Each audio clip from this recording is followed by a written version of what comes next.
Hi guys, welcome back to my YouTube channel. This is Treasure's Craft and my name is Treasure Peter. So in my last video I showed you guys how to make this beautiful corporate gown with a built up neckline and a funnel long sleeves.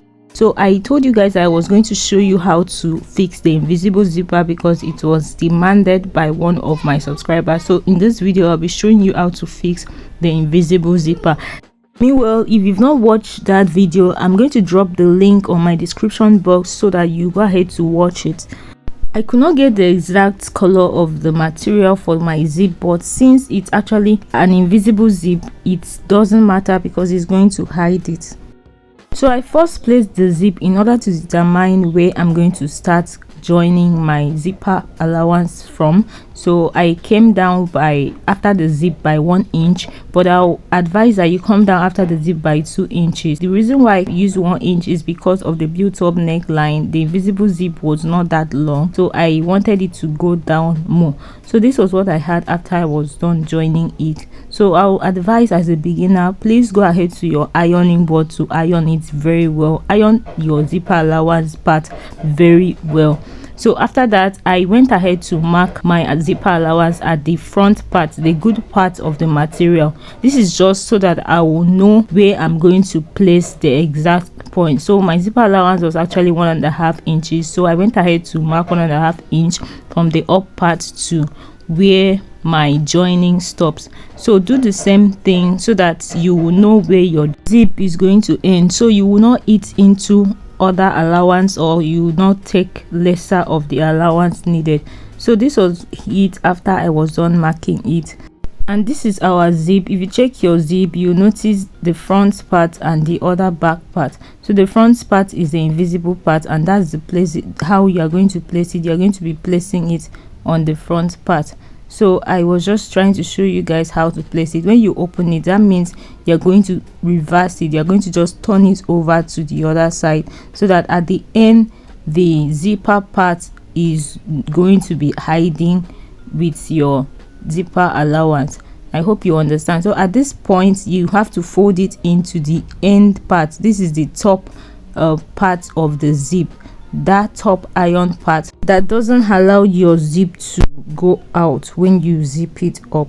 So at this point I went ahead to pin it down. Make sure that when you're pinning it down that you are aligning it with your zipper allowance. Exactly, the end of your zip should be directly on your zipper allowance part. So it is very necessary as a beginner for you to pin it down so that you will not make a mistake. Just pin it from the up part to the down part and then turn over to the other side and also pin it down. So when you're reaching the ending part, just watch what I'm doing.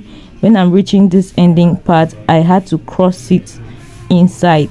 So you just make sure that you cross it inside your sewing allowance. You not go too far, just cross it by the edge like this. So this is just what I mean. So it is very necessary for you to take your invisible zipper to be longer than that joining with at least 2 inches.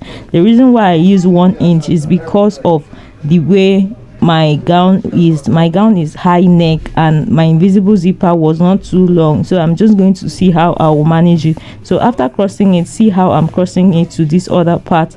So still arranging it and still taking note of my allowance. I'm still pinning it down.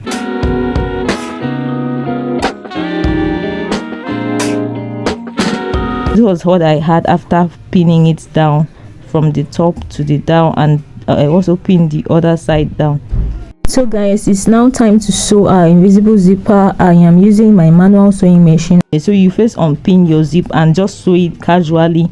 You're not considering the invisible zipper side, so just sew on it. This is just to hold it down so that whenever you are going to take your time to sew the invisible zipper, it will not leave the right position. Because if you use only the pin, if you're a beginner, you might get the wrong position.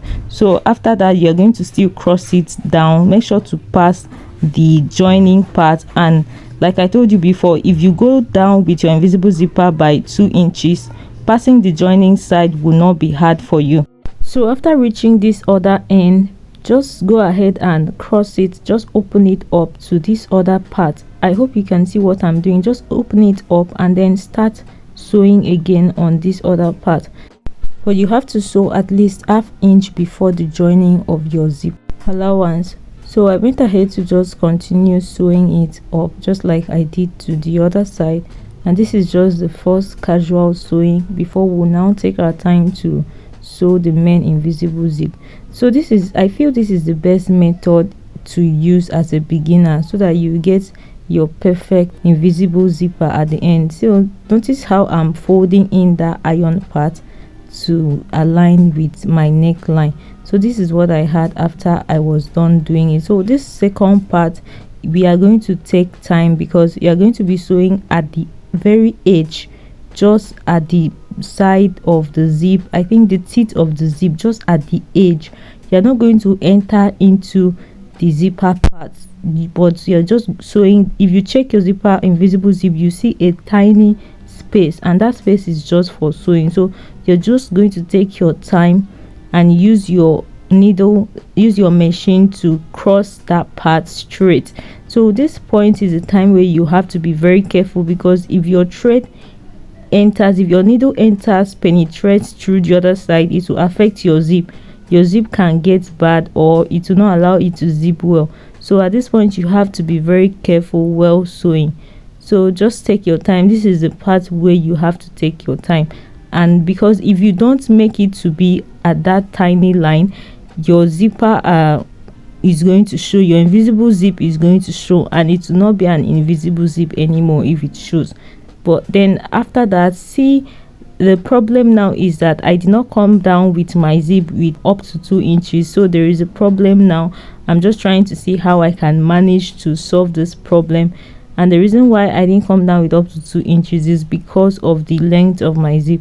So I always advise that you go for a longer length of zip, especially invisible zip, so you'll be able to get what you want. So I turn it around to the other side and I continue sewing. So just make sure that when you're sewing it, your needle is penetrating that tiny line. So just take your time.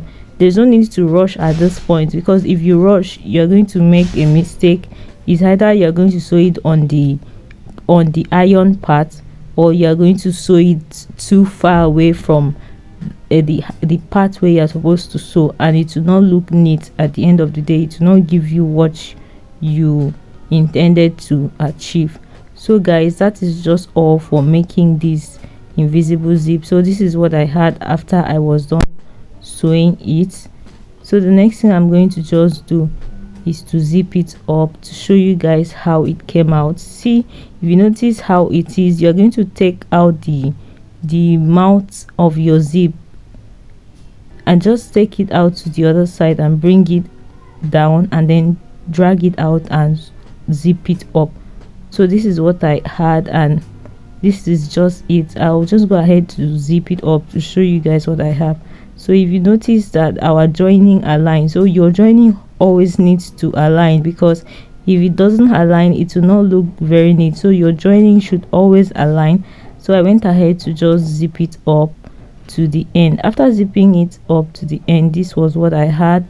Our joining aligned, our neck also aligned. So make sure you go ahead to iron it from now at this point. So if you notice, that I was able to zip freely because there was no thread. I did not sew it at the wrong position, and it is also hiding the color of my zip, because if at all I didn't sew it well, it will show the color of my zip very well. But now the color of my zip is hiding very well, it's not showing. So guys, this is the end of this video. Thank you so much for watching, if you watch up to this point. And if you have any question, please don't forget to drop it on the comment section. If you also have any suggestion, do well to also drop it. Thank you so much for watching. Please don't forget to subscribe if you've not subscribed, and also turn on your notification bell so that whenever I drop a video, you'll be notified. Thank you guys, and see you in my next video. Bye bye.